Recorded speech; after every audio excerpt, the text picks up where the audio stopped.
Entonces, damos inicio entonces a la presentación.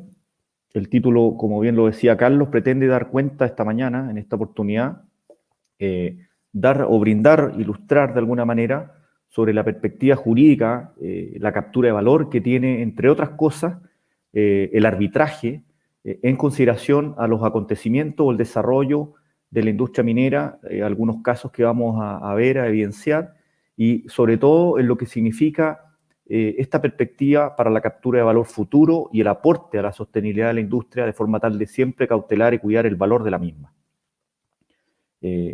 Una lámina un poquito sobre mi persona, lo cual Carlos ya señaló. Quisiera presentarles un índice temático para esta mañana. Vamos a hablar un poquito del potencial minero de Chile, sus inversiones, particularmente, la gestión legal ante impactos ambientales negativos que hemos tenido y algunas emergencias ambientales, de forma tal de capturar algunos aprendizajes, la accidentabilidad, las implicancias que ella tiene, y cómo podemos abordarla desde la perspectiva del arbitraje, y cerramos entonces con lo relevante que es hoy en día en Chile el compliance en minería, esta captura de valor, y particularmente lo que nosotros pregonamos y estamos desarrollando fuertemente, que es un sistema de arbitraje absolutamente especializado. Quisiera partir con una lámina que, a la usanza de las reflexiones de seguridad, invoco a mi amigo Cristian García Huidobro. Dice Cristian que la piedra angular o cualquier proceso de crecimiento de una organización debe fundarse en la observación y el trabajo colaborativo. Es decir, debe dar cuenta de, comillas, las derrotas, esta es una expresión, es un eufemismo, las derrotas o los aprendizajes que nosotros hemos tenido en la vida debemos capturarlos de forma tal de avanzar en las mejoras y de esa forma ir evolucionando e ir desarrollando nuevas ideas, nuevas instituciones, como es el caso de lo que nosotros hoy día estamos impulsando con Camín. Una frase al final que habla sobre el éxito se alcanza ya que ellos fueron los escaladores, en un segundo eufemismo, más cobardes del mundo. El factor de la cobardía está asociado derechamente a la seguridad, a un actuar seguro día a día, a un actuar certero, de forma tal de que esa es la fórmula para avanzar de manera exitosa. En el capítulo 1, como yo les contaba, quisiera referirme rápidamente a las inversiones en propiedad, más allá de cualquier otra consideración. Bueno, una descripción de la minería chilena, a grandes rasgos nosotros la conocemos. Somos el productor número 1 de cobre del mundo. Es importante tener el orden de magnitud de la producción de Chile, a efectos de tenerla siempre en la retina, de forma tal de que esta no disminuya en el tiempo con bajas de leyes, sino que la logremos sostener e inclusive con los proyectos que tenemos en cartera, esta la podamos aumentar. Ahí ven ustedes otros indicadores. Bien sabemos que en molibdeno somos número 2 del mundo, como segundo productor del mundo, y en el resto de los minerales tenemos un buen ranking también. Como fuente, ustedes también saben, conocemos que, entre otros, Cernagiomínico, Chilco son los referentes en la materia. Aquí tenemos a los grandes yacimientos nuestros. Yo particularmente tengo puesto ahí el corazón por mi historia de vida en Andina. Les mando un saludo a los colegas, pero no deja de ser menos importante para efectos del país lo que es el desarrollo e impulso fuerte que tiene la mediana y la pequeña minería. Tenemos que colocar el foco en ello. Hay una foto a la izquierda de la compañía minera Michilla, que está fuertemente trabajando para, no solo por factor precio, sino que para el desarrollo de lo que ellos están desarrollando, y una fuente y una fotografía también de lo que son las plantas de ENAMI. Quisiera plantearles unas reflexiones que yo siempre pregono sobre ellas, que están asociadas al valor. Si nosotros nos detenemos o pensamos o reflexionamos sobre estos años en la industria, ¿sabemos realmente cuánto es la pérdida de valor de nuestros proyectos? ¿Cuánto se nos va? ¿Cuánto se nos diluye? ¿Cuánto es el valor prometido al dueño que finalmente le retornamos, tanto sea nuestra industria pública o privada? Y nuestras altas administraciones tienen la sensibilidad por todo el escenario que hemos vivido de cuál es el valor en riesgo en sus materias, en sus operaciones. Y cuando digo valor en riesgo es si hay todavía espacio de mejora para aminorar este valor en riesgo. Bueno, yo les voy a presentar hoy día a través de lo que es el giro de Camín, el propósito que se ha dado Camín en cómo nosotros podemos aportar a esa captura de valor en riesgo, a aminorarlo. Continuando con esta reflexión, un poquito situándonos en lo que nos está pasando hoy día, no queda ninguna duda de que con la pandemia que nos ha afectado fuertemente, debemos organizarnos y gestionarnos de una manera distinta. no hay ninguna duda al respecto, y por tanto tenemos que tratar de sacar gente de faena, rediseñar algunos sistemas de producción, nuestros organigramas, nuestras organizaciones, pero particularmente tenemos que darle cabida a la innovación como herramienta, a la inteligencia artificial, no tenerle miedo. Es parte de lo que es la minería planetaria 4.0. Y derechamente debemos institucionalizar una cultura de compliance. ¿Ah?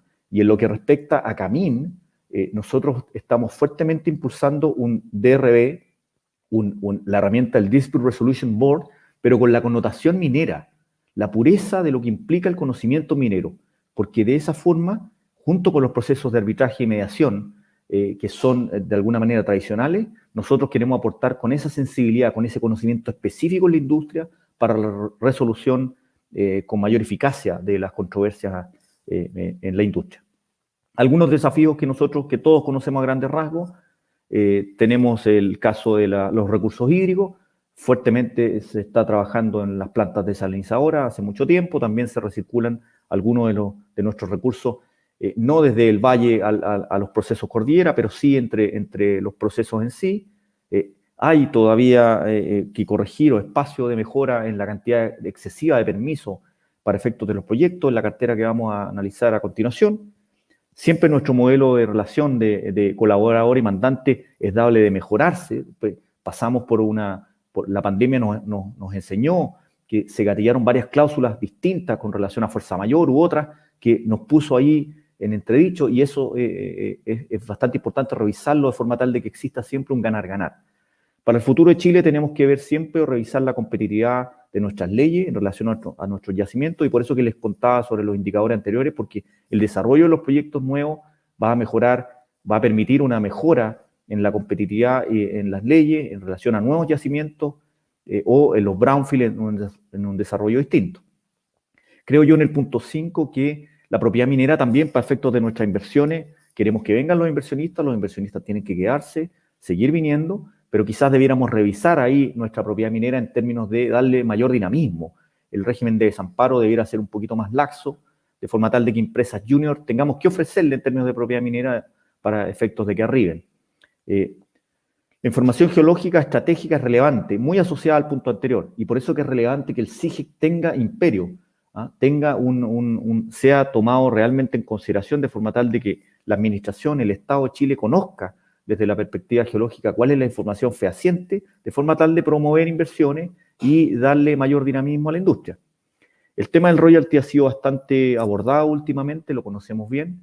Yo desde la Cámara Minera de Chile y Camin puedo decir que nosotros somos una organización pro minería y esperamos que reine la sensatez en el tratamiento del royalty minero que se está planteando en cuanto a las dimensiones o carga tributaria, de forma tal de que sea compatible con todo el resto de los aportes que hace la industria minera en sí. Y finalmente, en lo cual yo me voy a referir en las conclusiones finales, es muy relevante entender la eficiencia hoy día y lo que significa la innovación jurídica de un sistema de acompañamiento legal. Acompañamiento es una palabra coloquial, pero tiene una connotación jurídica, es decir, cuando desde la perspectiva jurídica podemos a dos partes en una relación legítima que puedan tener miradas disímiles, antes de convertirlas en una controversia, darle solución sistémica en el tiempo de forma tal de que sean resueltas. En términos de inversiones mineras, las conocemos a grandes rasgos, esperamos que las que se proyectan al 2029, que son del orden de 74.000 millones, según se informara a través de Cochilco en su oportunidad, en materia del catastro, estas 49 iniciativas se lleven a cabo. Ustedes pueden ver ahí en esta lámina que en el orden del tiempo se van realizando, pero lo relevante que debemos pregonar y empujar es que las inversiones que se proyectan, estas 49 iniciativas, ojalá se desarrollen del orden de 40 hacia arriba y el orden de magnitud de los montos asociados derechamente caminen porque es lo que nos debemos. Aquí rápidamente algunos proyectos ilustrativos, este es un listado meramente ilustrativo, lo único que busca dice relación con el hecho de entender cuáles están en desarrollo, y lo importante es que estos se consoliden. Codelco está trabajando fuertemente en Chuqui Subterráneo, afortunadamente ha caminado muy bien, por tanto le da continuidad a su mina subterránea en Chuquicamata, Rajo Inca en Salvador también, promoverá la extensión del yacimiento en 43 años, lo mismo que en la zona central, Teniente y Andina en sus respectivos proyectos, Nuevo Nivel Mina y Traspaso Andina que viene ahora, siguen avanzando. Peñón, la compañía canadiense Yamana, también está derechamente haciendo fuertes inversiones del orden de los 295 millones de dólares para inversión en los próximos 5 años. Quebrada Blanca, bien sabemos que está más o menos en la mitad de su proyecto, de un proyecto del orden de 5.200 millones de dólares, muy relevante para el país, y por tanto en plena construcción y desarrollo, lo mismo que el éxito que tuvo BHP con su proyecto SGO, Spence. Ellos prácticamente están culminando este proyecto, muy bien desarrollado, con plantas desaladoras, adecuación de una nueva planta concentradora y tanque de relave, una inversión importante que le permitirá también un significativo aumento en la producción de fino de cobre a Spence como tal. Los proyectos también de minería no metálica, en SQM también proyecta al 2023 importantes inversiones que ustedes pueden ver ahí, del orden de un aumento importante, significativo en la capacidad del aumento de producción de carbonato de litio. Para el caso de la Coipa, se proyecta también la fase 6 o 7, me parece que es, un yacimiento importante que ha dado rédito a Atacama mucho tiempo. Hoy día vemos que nuevamente este proyecto de fase 7 de desarrollo de oro va con una nueva inversión de 225 millones de dólares, lo cual permitirá nuevamente extender la operación de la mina. En el punto 7 tenemos a Mantos Copper. Ellos están fuertemente trabajando de muy buena forma, inyectando casi 1.000 millones de dólares, cerca de 750 millones de dólares en lo que es el desarrollo de Mantos Blancos y del orden de 250, 220 millones para Manto Verde y 220 para Mantos Blancos. Importantes aportes que están haciendo en el desarrollo para las expansiones de ambos yacimientos, así que es dable de seguir en su desarrollo. Tenemos en el punto 8 la negra fase 3, este es un proyecto de litio, en que Albemarle ahí está en pleno desarrollo con un importante proyecto del orden de 300 millones de dólares, lo que conlleva prácticamente a duplicar lo que es la producción actual de carbonato de litio. Bronces integrado acá en la zona central, junto con Pelambre, importantes inversiones que podrían extender la mina hasta el 2036, del orden de un proyecto que tiene una magnitud del orden de 3.000 millones de dólares, muy importante de forma tal de viabilizar una mina subterránea y hacer respectivas adecuaciones y mejoras en su actual proceso de explotación a rajo. Lo mismo que la compañía minera Pelambres de Antofagasta Mineral, han hecho un excelente trabajo con la construcción de una planta desaladora, las adecuaciones respectivas en su faena propiamente tal, y proyecta prácticamente para el próximo año ya el término del proyecto de construcción, lo que agregará también un significativo aporte a la producción en fino de lo que ya produce la compañía. El proyecto Fénix se acaba de presentar la declaración de impacto ambiental en este proyecto de óxido de oro que está en Atacama y también pretende el próximo año iniciar la construcción. Eso es muy relevante entonces tenerlo presente, porque esta cartera de proyectos nos va a permitir entender cómo debemos en los próximos capítulos cautelar para que estos se desarrollen, aportar desde la perspectiva jurídico-contractual y legal de forma tal de que ellos avancen. En un segundo capítulo quisiera llevarlos un poquito a lo que es la gestión legal propiamente tal, cómo nos ha ido, qué es lo que hemos hecho, qué es lo que hemos aprendido. Y desde esa perspectiva, en materia de desarrollo sustentable o la legislación nuestra, bien sabemos que previo al año 1994 teníamos una legislación bastante, digamos, casual o sectorial, estaba diseminada en distintos cuerpos legales. Hoy día ya tenemos una legislación que es denominada, comillas, deliberada, y entre comillas conocemos bien los cuerpos legales, la ley de base del medio ambiente que ya tiene distintas modificaciones y está en camino un proyecto inclusive de ley penal ambiental. Tenemos algunos casos que podríamos calificar como pendientes, pero que han sido resueltos de igual manera de forma exitosa, pero es darle una vuelta a este tema. El caso de Cerro Colorado, en su bofenal Lagunilla. Aquí hubo por parte de la comunidad distintas situaciones, invocaciones por parte de la comunidad para efectos de invalidar las resoluciones de calificación ambiental que aprobó este proyecto, y ahí esto afortunadamente tuvo una excelente resolución por parte de la compañía con la autoridad sectorial para efectos de hacerse cargo del impacto de la recuperación hídrica del humedal Pampa Lagunilla. Este es un tema que lo coloco ahí en la esfera porque desde la perspectiva nuestra esto podría tener una resolución también amigable por parte de nuestro centro sin la invocación derechamente por parte de la autoridad. En el caso del Morro, también es un proyecto muy importante que le agregaría una cantidad importante de producción a lo que es la cantidad de recursos que producimos al año. Sin embargo, está a la fecha, de alguna manera, con algunas situaciones pendientes en su evaluación ambiental, porque eventualmente habría existido ahí algunos temas asociados a la consulta indígena que no se habrían realizado de la manera en que se esperaba por las partes, y por tanto este es un proyecto que a la fecha todavía no logra avanzar, destrabar esta situación de forma tal de caminar hacia adelante. Es aquí donde también nosotros como centro de arbitraje podríamos colaborar entre las partes de forma tal de darle viabilidad al mismo. Algunos casos emblemáticos a los cuales yo quisiera referirme, que son de mi agrado, digamos, pero que tienen particularmente algunos focos en los cuales yo quisiera detenerme. El primero de ellos, si bien es cierto, se trata del caso de la Central Castilla, un caso sobre un proyecto de la década pasada, en que se pretendía someter a evaluación ambiental una central termoeléctrica junto con un puerto. Bien sabemos que eso no caminó por distintas consideraciones, pero lo relevante o donde quisiera yo colocar el foco es que este caso se torna emblemático porque finalmente le hace o le otorga o hace descansar que la resolución final para un proyecto que ha caminado por muchos años en evaluación ambiental termine en una de las respectivas salas de la excelentísima Corte Suprema de Justicia, poniéndola a ella en una situación de evaluación ambiental. Entonces, eso es un caso que yo lo denomino emblemático porque debiéramos ayudar o el dinamismo de los tiempos debiera atender a que la excelentísima Corte Suprema empodere, cuestión que lo ha hecho, a los tribunales ambientales respectivos de forma tal de que sean ellos los que vayan resolviendo estos temas.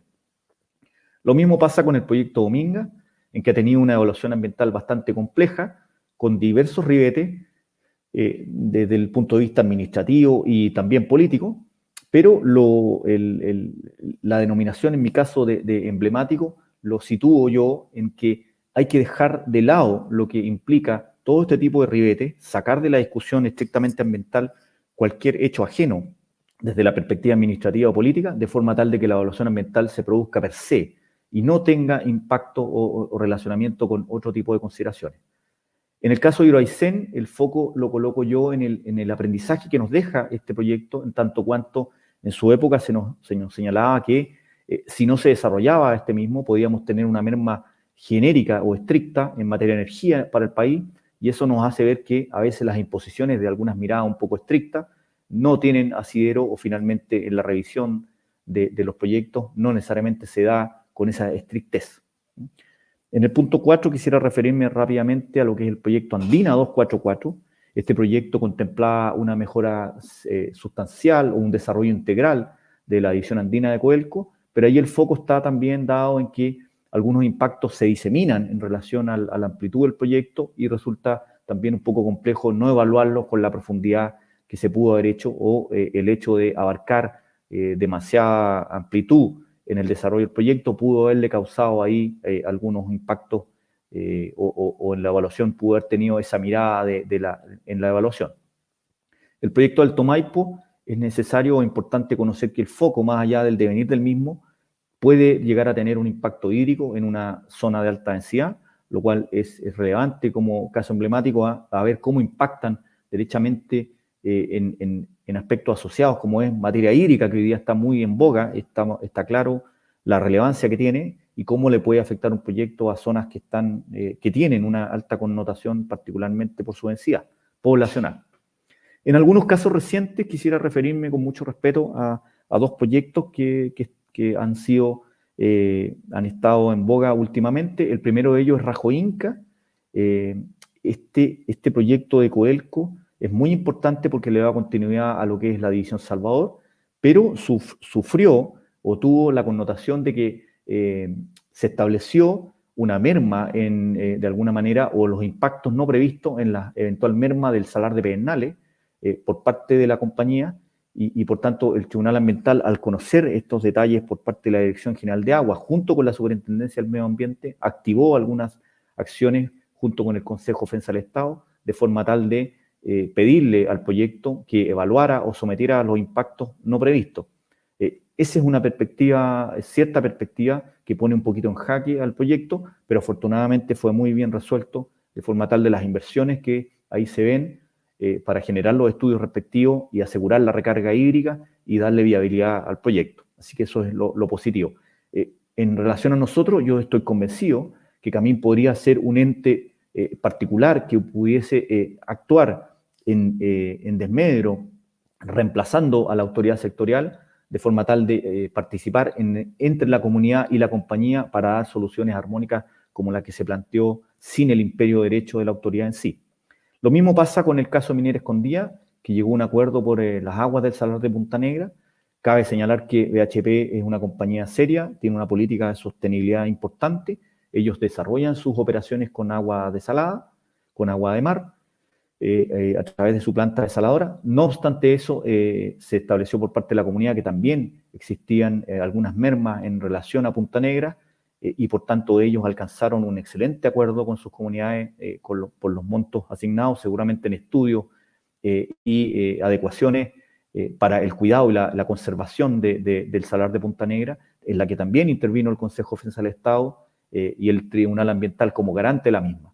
Es aquí, en estos casos recientes, donde nosotros podemos, como Camín, participar y activar una relación armónica entre partes, de forma tal de evitar la participación del Estado y anticipar o capturar o instar por una captura de valor previo, de forma tal de armonizar las relaciones. Quisiera ir un poquito a lo que, en relación a lo anterior, a contarles un poquito sobre la relevancia que todos conocemos de la participación de la comunidad. La ley 20.417, la disposición normativa que reemplazó o modificó a la ley de base del medio ambiente, nos indica en el artículo 4 que es deber del Estado, entonces, facilitar la participación ciudadana, permitirle el acceso a la información ambiental y promover campañas educativas destinadas a la protección del medio ambiente. Esto no tenemos que olvidarlo, porque la comunidad hoy día está muy empoderada y hace valer sus derechos de cara a todo lo que son los procesos mineros. Y por tanto es relevante entender que la comunidad y la participación ciudadana debe ser debidamente considerada para efectos del desarrollo de nuestros proyectos, y es así, por ejemplo, que hoy día tenemos la participación ciudadana adelantada, que en el dinamismo de nuestra regulación a la fecha no es un sistema vinculante, sus resoluciones no son vinculantes, pero eventualmente eso puede cambiar y le puede dar un cariz distinto a futuro, y nunca debemos olvidar también lo que significa la importancia que tiene el artículo 25 quinquis de la ley 19.300, en tanto cuanto antiguamente concebíamos una resolución de calificación ambiental como parte de un patrimonio, como un logro, como un éxito. Pues bien, hoy día vemos que este artículo permite a la comunidad o a cualquier tercero afectado, un titular, solicitar al titular de la resolución de calificación ambiental corregir impactos no previstos. Y por tanto esto coloca de nuevo, puede colocar en entredicho a comunidades con titulares de resolución de calificación ambiental en situaciones de conflicto. Y es ahí donde también nosotros pensamos en materia de participación ciudadana, como centro de arbitraje, perfectamente podemos mediar o establecer o tomar medidas para conciliar entre posiciones que se generen con el dinamismo de los proyectos, en tanto cuanto existan titulares que se puedan ver afectados por impactos no previstos. Un poquito de cuestiones sustantivas que emanaron del convenio 169 en relación a los derechos sobre los recursos naturales. Temas relevantes para la minería. ¿Por qué es relevante? Porque para con las comunidades se han establecido derechos que son importantes, relevantes, que seguramente van a tener un eventual cambio o un mayor empoderamiento a futuro. Para con las comunidades se genera el derecho de participación, el de la consulta sobre cualquier prospección o explotación en sus recursos naturales, lo mismo una suerte de permiso, autorización sobre estudio, y el más importante a mi juicio es el de los beneficios que se le generan a estas comunidades sobre las ganancias obtenidas en toda explotación o uso de los recursos naturales que estén asociados o vinculados a sus territorios. Y por cierto, las indemnizaciones respectivas que al Estado de Chile le cabe por los perjuicios que se causen por estas actividades. Así que esto es muy relevante de tener en cuenta. Un poquito esta lámina refuerza estas consideraciones, en tanto cuanto es necesario entender que existen beneficios o derecho a indemnización para con las comunidades, para con los pueblos indígenas que están asociados a nuestras operaciones, pero también es muy relevante entender este artículo 34 del convenio 169, que lo coloco yo con un asterisco, en tanto cuanto todas estas normas y disposiciones que se han ido adecuando a partir del convenio 169 solamente tienen alcance o tienen su naturaleza en virtud de que son la cosmovisión de las normas son distintas, el derecho civil nuestro, con el arribo de esta concepción o estas normas que provienen del tratado internacional y una mirada externa, deben adoptarse siempre y cuando contengan un grado de flexibilidad, teniendo en cuenta las condiciones propias de la legislación de cada país. Eso es muy relevante entenderlo, porque necesita un proceso de adecuación.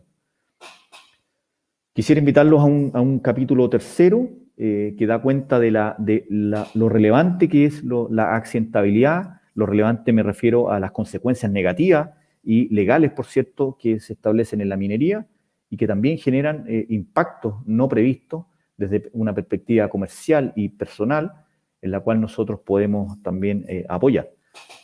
Todos conocemos a grandes rasgos las disposiciones normativas que están vinculadas al tratamiento de este tema, los respectivos códigos, los reglamentos, el de seguridad minera y los reglamentos específicos, la ley, afortunadamente la ley de cierre de faenas mineras, que acaba de ser complementada hace muy poco en términos de sus garantías.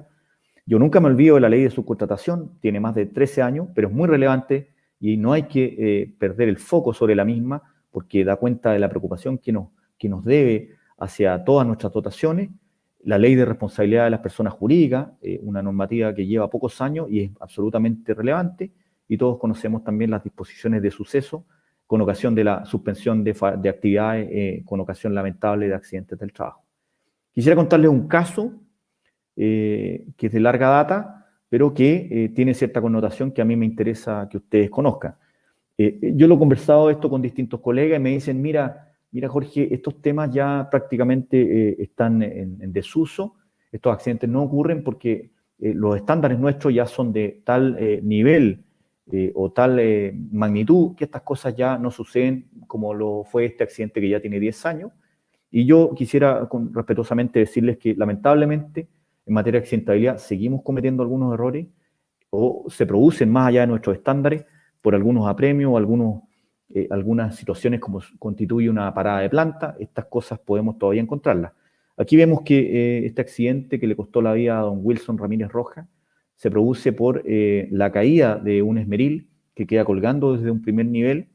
El señor, al estar trabajando en el retiro de un aislamiento térmico, cae o es golpeado, comilla, por este esmeril en un nivel inferior, sufriendo contacto con la energía eléctrica, lo cual le quita la vida de forma inmediata. Este accidente lo que tiene como connotación es que existían, en rigor, herramientas en mal estado, sistemas que estaban, si me permite la expresión, puenteados, es decir, no existían protecciones eléctricas, y había una desorganización desde la perspectiva del servicio con el mandante, lo que causó derechamente el accidente. Nos vemos entonces enfrentados a que, como estrategia de término, lo que sucedió acá es que el Ministerio Público, que no mira las cosas con una perspectiva minera, porque no tiene por qué hacerlo, no es minero, las mira, no revisa nuestras orgánicas, sino que busca o va en la captura de las responsabilidades penales, formalizó en este caso a 4 supervisores, 2 de la empresa mandante y 2 de la empresa colaboradora o constructora, quienes concurrieron finalmente a celebrar un acuerdo reparatorio que no es lo más relevante, sino que lo relevante es entender que nuestros organigramas, nuestras organizaciones no tienen sustento bajo la mirada de el Ministerio Público, quien puede en su criterio formalizar o desarrollar una investigación penal que en este caso repartió responsabilidades en términos paritarios. Quisiera detenerme en este artículo para examinar un poquito o reforzar lo que es la consagración legal de las responsabilidades de los empleadores. El artículo 184 lo conocemos todos, da cuenta de la obligación legal que tenemos de gestionar, adoptar todas las medidas necesarias para proteger la vida y la salud de los trabajadores. Siempre ha sido complejo entender que se entiende por todas las medidas, pero se entiende por ciento que es la implementación de los mayores sistemas, el mayor desarrollo integral para efectos de prever el cuidado de la vida y la salud de los trabajadores, de forma tal como se ha hecho hoy día con el factor COVID, en que se han tomado todas las medidas asociadas para que esto sea así. Pero el 183E, que todavía no es del todo capturado por nuestras organizaciones, por nuestras líneas, sigue sin comprender o intenta siempre deslindar responsabilidades o buscar responsables a veces en las empresas colaboradoras, en las empresas constructoras, y no entendemos que es la empresa principal la que debe, en rigor, adoptar todas las medidas para proteger eficazmente la vida y la salud de todos los trabajadores que laboran en su obra. Es decir, no importa la razón social o la empresa para la cual puedan trabajar, sino que ese es el concepto principal que nos da esta norma, en la cual finalmente es la empresa principal la que responde por la gente que está en su obra, empresa, faena, cualquiera sea su dependencia. Dejo en asterisco el artículo 31 del Decreto Supremo del Reglamento de Seguridad Minera, porque va también en esta misma línea, refuerza este concepto y por tanto tenemos que entender que la connotación y relevancia, habiendo transcurrido más de 12 años de esta norma, no debe ser olvidada y debemos seguir entendiéndola como tal. Caso contrario, nos encontramos con un accidente en la cual no tiene una definición de carácter administrativo o asociado a un estándar, sino que la definición o el concepto de accidente, reitero, no está dado por la Real Academia de la Lengua o un estándar determinado, sino que está asociado a la ley, tiene un concepto legal. Está en este caso asociado a la ley del seguro de accidentes del trabajo y enfermedades profesionales y por tanto es de la máxima importancia. Quisiera caminar un poquito sobre algunas tendencias del Ministerio Público en continuidad a lo que les he manifestado, este caso que ya tiene larga data de cerca de 10 años. En el caso de una compañía pequeña, como es la compañía minera El Pimentón, en este caso de larga data también, ya por allá por el año 2009, encontramos una apertura a que el gerente de operaciones, en el caso de un trabajador que falleció por inhalar monóxido de carbono, fue formalizado e imputado como autor por homicidio simple. Es decir, en este caso ya se abre una hebra distinta en tanto cuanto la calificación jurídica no fue asociada a un cuasi delito, como lo ha sido la tendencia o lo que nosotros todos entendemos que existe negligencia o culpabilidad, sino que se pasó a una connotación distinta, a un estándar mayor y se calificó como homicidio simple.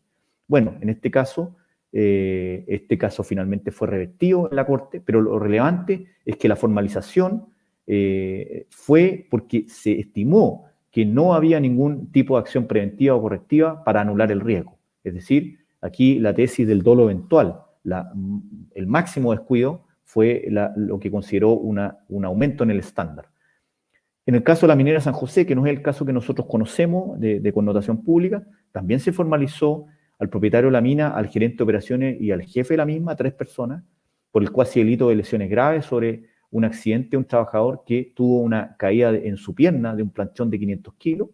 Esto también fue en la pequeña minería, pero lo importante es que como tendencia uno va viendo que el Ministerio Público en su investigación penal selecciona o determina él, sin respetar organigramas, sin considerarlo propiamente tal, sino que lo que a su juicio él entiende quiénes son los garantes o los responsables en materia de accidente. Nos pasamos a la división andina de Codelco, ahora estamos en la gran minería. En este caso se formalizó a 2 personas por el cuasi delito de homicidio por un trabajador, el señor Juan Carlos Cruz, quien en un pique, mientras desarrollaba su faena, perdió la vida. Después de 3 años de investigación, la superintendente de la mina subterránea y un supervisor de terreno, en este caso por parte de la mandante, fueron formalizados porque se estableció que no se habían cumplido de manera eficiente las normas que pudieron haber previsto la ocurrencia de este accidente. Nadie quiere que los accidentes ocurran, pero hay que entender que estas son las tendencias o los criterios que han establecido el Ministerio Público para la formalización de distintas entidades o distintas personas, distintos cargos, roles, o no importando si provienen de la empresa mandante o colaboradora o constructora, en la búsqueda de la responsabilidad que él busca establecer. Las cosas, entonces, el Ministerio Público, en esta misma línea de tendencia, todos conocemos a grandes rasgos lo que significa el dolo y la culpa. Yo lo mencionaba recientemente, el dolo es la intención positiva de salud. En el caso de la culpa es la imprudencia o negligencia en el actor, pero nos encontramos derechamente ante nuevas figuras doctrinarias como son el dolo eventual y la culpa consciente, que ya están instaladas en la persecución penal del Ministerio Público y nos ponen en jaque, nos obligan a adecuar nuestros estándares y sistemas de forma tal de que podamos prever que estos sucedan. El dolo eventual dice relación con elevar una situación de culpabilidad mayúscula en la cual son tan pocas las medidas que se asocian en el caso de un accidente que se eleva el estándar a una situación dolosa. Y lo mismo o muy similar en el caso de la culpa consciente, en la cual se prevé la ocurrencia de un accidente sin tomar las medidas del caso, corriéndose el riesgo a la exposición del mismo y por tanto causa finalmente un accidente. Todo esto sucede entonces, no debemos olvidarlo, porque todas las empresas tienen una posición de garante y la posición de garante dice relación con el hecho de que existe un deber jurídico concreto de obrar para impedir que se produzcan estos resultados que son inevitables.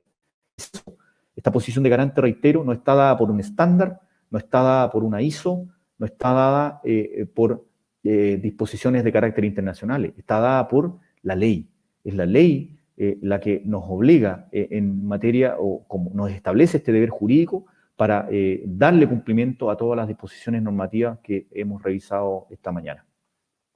Para ir cerrando, me voy a centrar en el último capítulo. Quisiera referirme a la importancia que tiene compliance en Chile, al valor que nosotros le asignamos al cumplimiento del mismo y el valor que nosotros esperamos aportar mediante CAMIN, como centro especializado de arbitraje, mediación y DRB. En Chile tenemos afortunadamente bien desarrollado lo que es la captura o evitar la consecución del riesgo para las empresas, para las personas jurídicas.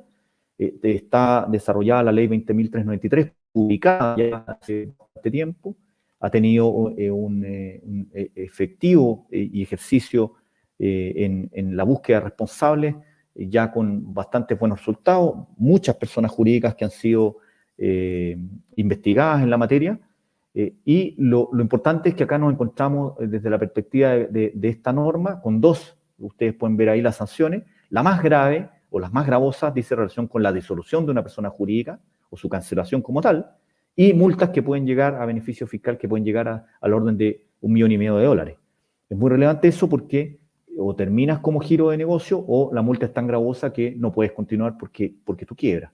Entonces, en rigor, lo que tenemos acá es que esta ley nos dice que, o establece que el actuar de personas naturales como nosotros dentro de la orgánica de una organización no pueden cometer delitos, los delitos que están en un catálogo específico, porque ponen en riesgo derechamente a la persona jurídica, quien finalmente será la responsable por el actuar de las personas naturales en delitos como el lavado de activos, financiamiento del terrorismo, el cohecho, directamente o en beneficio de la compañía por sus dueños, controladores, ejecutivos, representantes o quienes realizan actividades de administración o supervisores.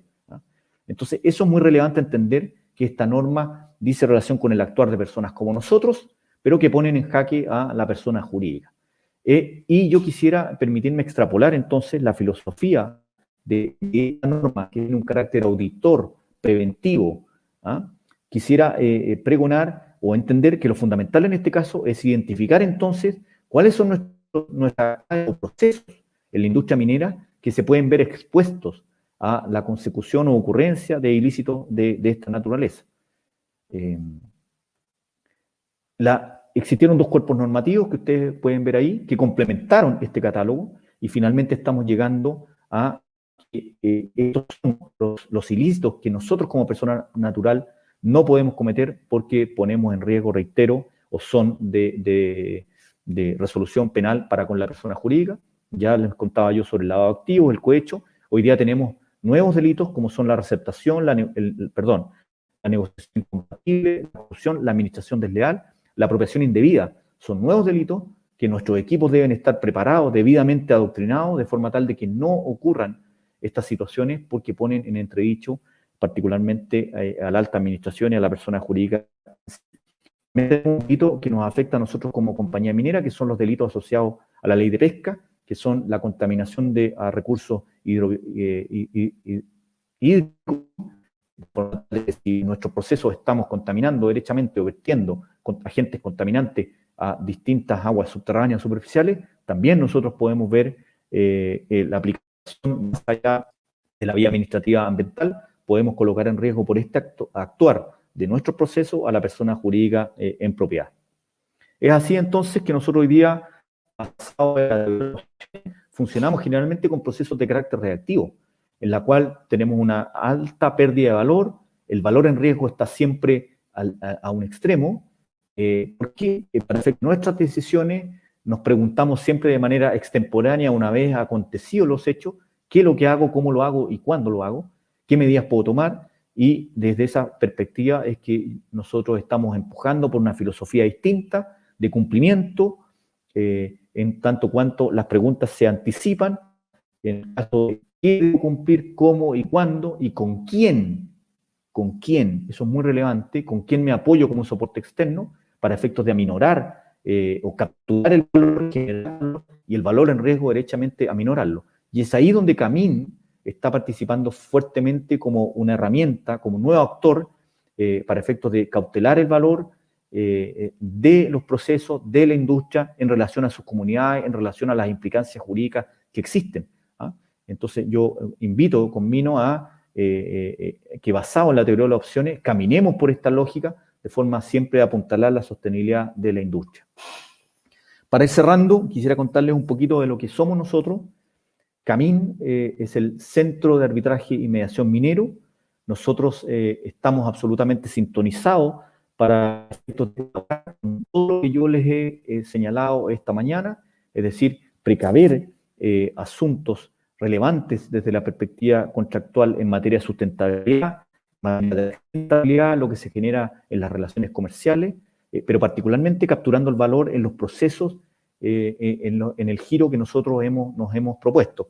La Cámara Minera de Chile nace en el 2019 y dentro del giro que ustedes pueden ver en la lámina, se formó en sus estatutos, concibió en sus estatutos matrices originales la concepción de este Centro de Arbitraje y Mediación Minero, del cual estamos muy orgullosos de haber desarrollado y haber trabajado arduamente, porque sin perjuicio que nosotros provenimos de la Cámara, somos una corporación de derecho privado y por tanto somos un órgano eminentemente independiente. ¿Cuáles son nuestras definiciones estratégicas como Camin? Bueno, lo que nosotros queremos hacer en virtud de todo lo que hemos revisado es cómo le podemos aportar entonces a la minería para efectos de resolver todas estas controversias y otras que puedan venir de una manera más ágil, más eficiente, de un modo en que no pierda valor económico, que la relación de las compañías no pierdan tiempo y capturen siempre, maximicen su valor económico. Tiene una componente financiera importante la visión que nosotros tenemos como Camin. Estamos abiertamente desarrollando procesos de arbitraje y mediación, es decir, elementos que son ex post a la ocurrencia de una controversia. También nos hemos enfocado fuertemente en lo que es el Dispute Resolution Board. Tenemos un panel de expertos importantes que conocen de las sensibilidades mineras, que conocen de sus procesos mineros, porque no da lo mismo tener expertos mineros a expertos que son de otra naturaleza, muy respetados, muy respetables, pero que provienen del mundo de la construcción, porque los proyectos mineros y la construcción minera es distinta, tiene una connotación distinta y por tanto entendemos desde esa perspectiva que nos hemos constituido con un sistema más eficaz y rápido para el entendimiento y la resolución de controversias en la industria. Sabemos también que los juicios ante los tribunales ordinarios de justicia pueden ser complejos, tienen dilaciones que no podemos manejar y plazo excesivo, y por tanto desde esa perspectiva, respetuosamente, creemos que el conocimiento técnico, la especialización técnica que conlleva nuestro centro, en virtud del conocimiento que tiene nuestro panel de especialistas, genera y agrega valor a la industria por su especificidad y derechamente por la competitividad en nuestros costos. Me permito yo decir que derechamente al tener procesos más acotados, más reducidos en tiempo, con un entendimiento cabal, y un costo menor, derechamente estamos siendo más competitivos, pero a la vez aportando de manera preventiva a la captura de valor de lo que hemos conversado largamente, extensamente esta mañana. Camín se ha puesto como una misión, entonces, en resolver de manera oportuna, diligente y eficaz todas sus controversias. Les refiero de manera, tanto en su línea tradicional o una vez ocurrida la misma, o ex post, o de una manera preventiva, con la instauración del DRB, que está ya en nuestra visión, que es el Dispute Resolution Board, a través de un panel de expertos sensibilizados que puede acompañar en minería, energía y medio ambiente a la resolución de controversias o al acompañamiento en la cadena de valor, en la arteria de un proyecto, para agregar valor al mismo. Finalmente, para ir terminando, insistir entonces en que nuestra apuesta de valor es disruptiva. Entendemos que existen otros en el mercado, otras alternativas, pero nosotros queremos ofrecer nuestro servicio enfatizando la celeridad de la resolución de conflictos. Nuestros honorarios son transparentes, son abiertos, contemplamos nuevas metodologías y tenemos este panel mixto del Dispute Resolution Board que puede acompañar, privilegiando el negocio y la continuidad operacional, de forma tal de que en las miradas disímiles que se producen, que se pueden dar en toda la cartera de proyectos que hemos examinado esta mañana, podamos hacer un acompañamiento efectivo, capturando valor derechamente por adecuarnos y establecer, evitar que las partes puedan en la arteria de un proyecto generar una línea paralela que finalmente cueste, al final del proyecto haya que dividirlo en materia de costo, siendo que eso se pudo haber dado un tratamiento distinto en este acompañamiento, de forma tal de capturar el valor y dar una resolución in situ, in actum, para el bienestar de ambas partes. Como conclusión, entonces, para cerrar esta exposición, nosotros estamos convencidos que nos debemos a las inversiones venideras.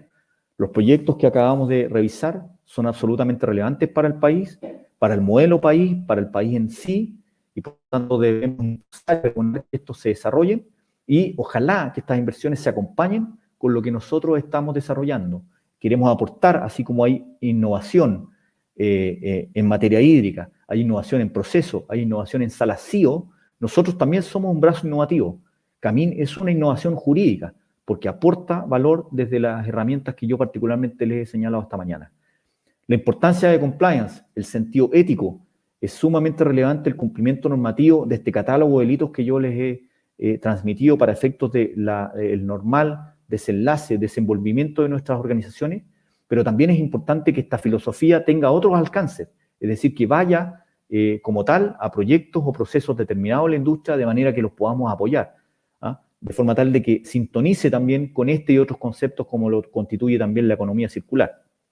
Que acá entonces que los aspectos regulatorios y normativos que hemos visto son absolutamente relevantes. Van a ser dinámicos, los aspectos regulatorios van a seguir cambiando, las autoridades van a seguir normando nuevas herramientas, nuevas instrucciones, van a seguir interactuando. Entonces, es ahí donde Camín también, en su cartera de oferta, puede interactuar de forma armónica entre partes, evitando el arribo de lo que puede significar la autoridad para efectos de hacernos perder un poquito de valor. Lo mismo con los aspectos comunitarios y socioambientales, en la cual podemos trabajar en conjunto. Y para cerrar, y reiterar un poquito algo que ya he dicho, esto constituye una innovación jurídica. Hemos trabajado fuertemente para sumarnos a la tendencia que está en el país de apostar por innovación en procesos, en las distintas disciplinas que yo les he comentado, y esto desde nuestra perspectiva es una innovación contractual jurídico que puede acompañar y capturar el valor como lo hemos revisado esta mañana. Muchísimas gracias, agradezco el tiempo, la oportunidad, pido las disculpas del caso por la complejidad de los temas tratados, pero estamos convencidos que Camín puede aportar derechamente a lo que constituyen los nuevos desafíos y la sostenibilidad de nuestra industria por los próximos 50 años, 50 o 100 años. Muchísimas gracias. Bien, no, muchas gracias a ti, Jorge, por tu extraordinaria exposición.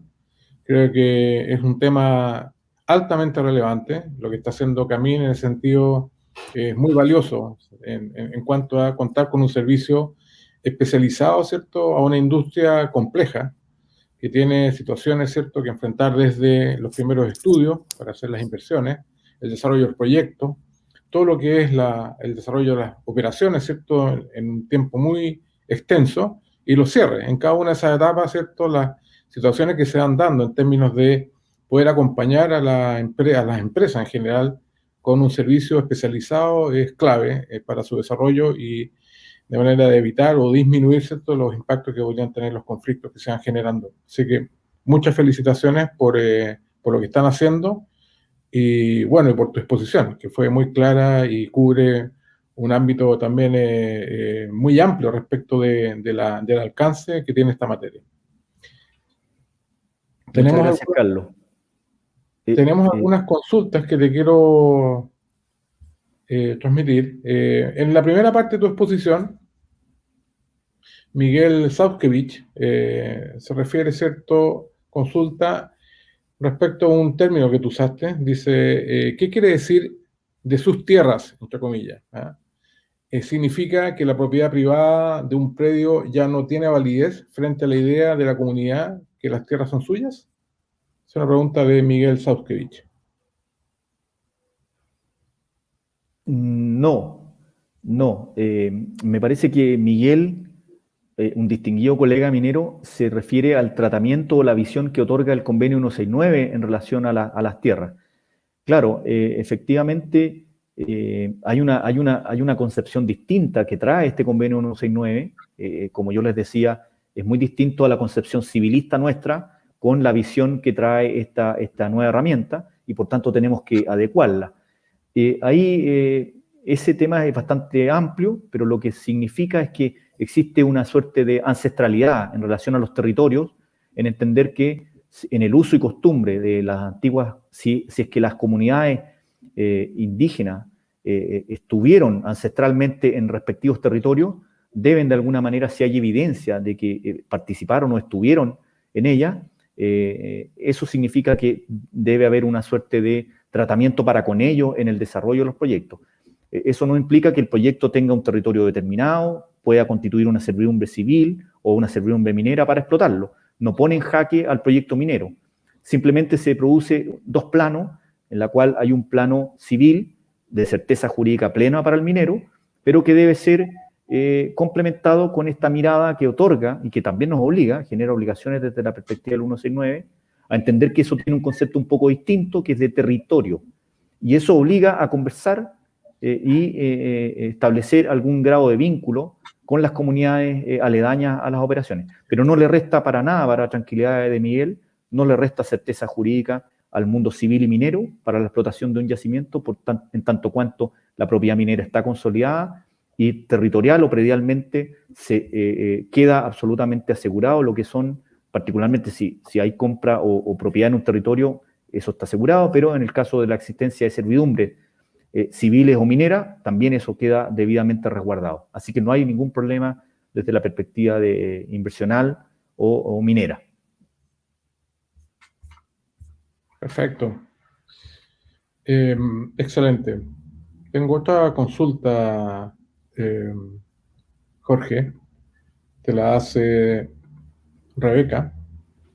¿No? Y ella dice, Camín y su relación con la participación ciudadana para resolver controversias. ¿Cómo se concreta? Bueno, excelente pregunta, excelente pregunta. Camín es un centro de arbitraje y mediación, tiene una alta sensibilidad en el conocimiento de la industria minera, de sus procesos, de sus proyectos, de cómo se hacen, pero eso no le resta a que es un centro absolutamente ecuánime y apuesta por el valor bilateral de las partes, de las comunidades y sus proyectos o en los proyectos entre mandante y contratista. Apuesta por el valor mutuo, Camín. Y desde esa perspectiva, te quisiera dar un ejemplo. Nos habría encantado haber participado en los casos que yo te expuse, Rajo Inca, habríamos, comillas, suplido a lo que es la participación de la autoridad, si es que voluntariamente las partes hubiesen concurrido con nosotros. La Corporación Nacional del Cobre, gloriosa institución, junto con su comunidad, hubiesen concurrido con nosotros, nosotros armónicamente habríamos instaurado, en virtud de nuestro reglamento, nuestra reglamentación interna, los instrumentos asociados a haber armonizado su relación y haber conseguido también un resultado exitoso como el que ellos obtuvieron. Eso es lo que nosotros apostamos, a que podemos interactuar de manera sensible entre partes, apostando y capturando el valor mutuo. Eso es lo que nos distingue, eso es lo que pregonamos, eso es lo que vamos a hacer. Muy bien. Jorge, bueno, hay una consulta de Luis Rojas. En realidad él hace un comentario, dice, como ingeniero senior de minas, te felicita como expositor por llevarnos a navegar en la minería con conceptos tan importantes y precisos. Los que ejercemos con pasión esta actividad, así lo expresamos. Eso dice Luis Rojas. Y te consulta algo que es un poco más tangencial, pero importante. Dice, solamente preguntar sobre su opinión del royalty que él tiene como abogado, que tú tienes como abogado. Sí, le agradezco la pregunta a don Luis Rojas y adhiero a sus conceptos. Yo también vibro mucho con la industria, así que mi ponencia más que nada da cuenta de lo que yo coloco y deseo para el éxito y futura sostenibilidad de la misma. Y conectando entonces con eso, yo aquí debo ser muy cuidadoso. Mis opiniones personales no tienen mayor importancia. Yo me debo a lo que es la Cámara Minera de Chile, que es pro minería, y en ese sentido ella ha expresado formalmente sus opiniones, las cuales yo adhiero. Creo que tenemos que ser muy cuidadosos con el tratamiento del royalty. El royalty no es, la contribución de las empresas no es solo de materia impositiva, sino que hay una contribución en otro orden, y por eso que tenemos que ser muy equilibrados y balanceados, y someter esto a estudios y organismos técnicos específicos para efectos de establecer cualquier modalidad o aumento en las tasas de un eventual royalty distinto. Yo creo que eventualmente hay espacio para un aumento en la tasa, así lo han dicho las altas autoridades, la alta administración de los gremios respectivos, pero hay que ser muy cuidadoso porque debemos velar por el desarrollo futuro de la industria. En la sostenibilidad a largo plazo tenemos que cuidarla, tenemos que estar en esta filosofía de captura del valor, de proteger el valor de la misma. Así que en eso es lo que yo podría referirme sobre el particular. Bueno, para complementar tu respuesta, Jorge, comentar de que hace pocas semanas atrás tuvimos una conferencia dictada por Patricio Cartagena, secretario general de la Cámara, donde él aborda el tema con mucha profundidad y mirando, ¿cierto?, todo lo que ha sido el proceso desde los primeros surgimientos de estos impuestos específicos a la fecha. ¿Ya? Y claro, él plantea de que en realidad se trata de una discusión que tiene que ser de alto nivel, con un carácter eminentemente técnico, donde hay factores, ¿cierto?, que tienen que ser conocidos por quienes finalmente van a tomar la decisión, y eso es súper relevante para que finalmente se logre, ¿cierto?, una situación que sea positiva para el desarrollo de la industria minera y obviamente para el desarrollo de nuestro país. Es muy interesante la conferencia, está disponible también en NetMin. Si quisiera también transmitir otra consulta de Manuel Fernández. Él dice, ¿cuál ha sido la actitud de la industria aseguradora frente a los cambios en el enfoque de la responsabilidad legal, especialmente penal, de los industriales mineros? Muy buena pregunta. Pregunta absolutamente sui generis, fuera del marco de lo que ha sido la ponencia. Yo no conozco a cabalidad lo que se ha hecho. Estoy en conocimiento, si me permite el colega, en contestarle que la industria aseguradora se ha portado muy bien en lo que es en materia de ley de cierre de faenas mineras. Hoy día tenemos una adecuación que permite modificar los instrumentos que existían con antelación para efectos de asegurar el resguardo económico de una ley de cierre a través de pólizas de garantía. En eso la industria aseguradora se ha adecuado para con la misma en una institución tan importante como es cierre de faenas mineras. En relación a lo que constituye el actuar diario de los profesionales en la industria, no tengo mayor conocimiento ni opinión, no tengo mayor opinión, por tanto, cuánto son definiciones de las compañías. Yo entiendo que las compañías colocan todo de sí para efectos de que sus profesionales y líneas se desarrollen en plenitud No conozco un mayor avance de seguros de responsabilidad civil, pero lo que yo estimo o creo que debemos enfocarnos en la gestión preventiva, en entender y capturar todas las herramientas que estamos desarrollando para evitar la consecución de accidentes. Lo digo con mucho respeto, no diciendo que esto hay que hacerlo en desmedro de un seguro de responsabilidad civil, sino que creo que la línea debe ser fortalecer eso, fortalecer y buscar todas las herramientas que tenemos en vez de concebir un seguro de responsabilidad civil. ¿Ah? Una manera. Bien, excelente, Jorge. Bueno, hemos tenido una jornada realmente muy interesante. Muchas gracias por tu importante exposición y los temas que has abordado. Tuvimos una muy buena audiencia también y espero que, obviamente, los objetivos que ustedes se han fijado, sin duda que se van a lograr y lo están logrando. Felicitaciones a la Cámara por la iniciativa y, por supuesto, a Camín y a ti en lo personal. Así es que muchas gracias por tu participación. Cuenta con nosotros para todo lo que requiera Camín y la Cámara para difundir, ¿cierto?, este servicio que es tan importante, especialmente en estos tiempos. No, gracias a ustedes, Carlos, por la posibilidad de dar una mirada sobre el propósito que tiene Camín, los fines que se ha fijado en el contexto